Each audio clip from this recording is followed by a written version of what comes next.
I denne her video, der kan du se, hvad Zoes mig-faktor er. Og alle har en mig-faktor. Det vil sige, der findes ikke et ansigt, som ikke har noget smukt. Og her er det Zoes hud. Og til at lave den helt perfekte hud, der har jeg valgt de her produkter, som selvfølgelig er primer med masser af fugt.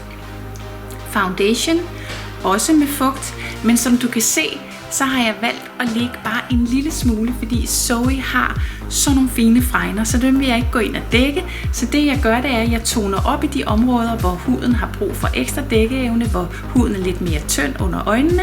Og så for eksempel at panden, den får lov bare at være sig selv.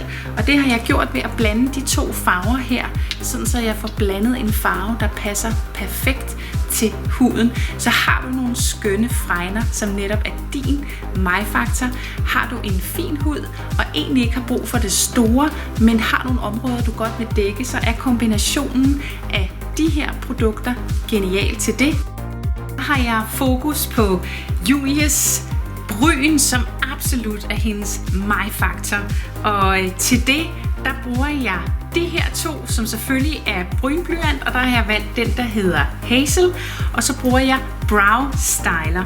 Og det, som jeg gør her, det er, at jeg bevarer, kan man sige, det inderste her åbent, hvor jeg netop kan bruge Brow Styleren til ligesom at ræde de små brynhår en lille smule mere opad, og så resten, der følger hårenes retning. Så det er altså en rigtig, rigtig smuk måde at skabe et flot bryn, og det klæder rigtig meget Julies ansigt. I denne her video, der har jeg fokus på Jasmins læber, som er absolut noget af det, jeg vil sige, der er hendes mig-faktor. Et par store, flotte læber.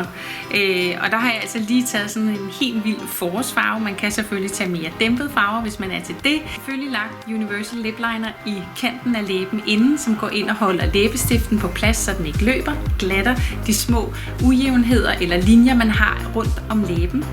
Så har jeg lagt læbestift på, og så har jeg lagt gloss ovenpå for endnu mere at få denne her fremhævelse og markering af læberne.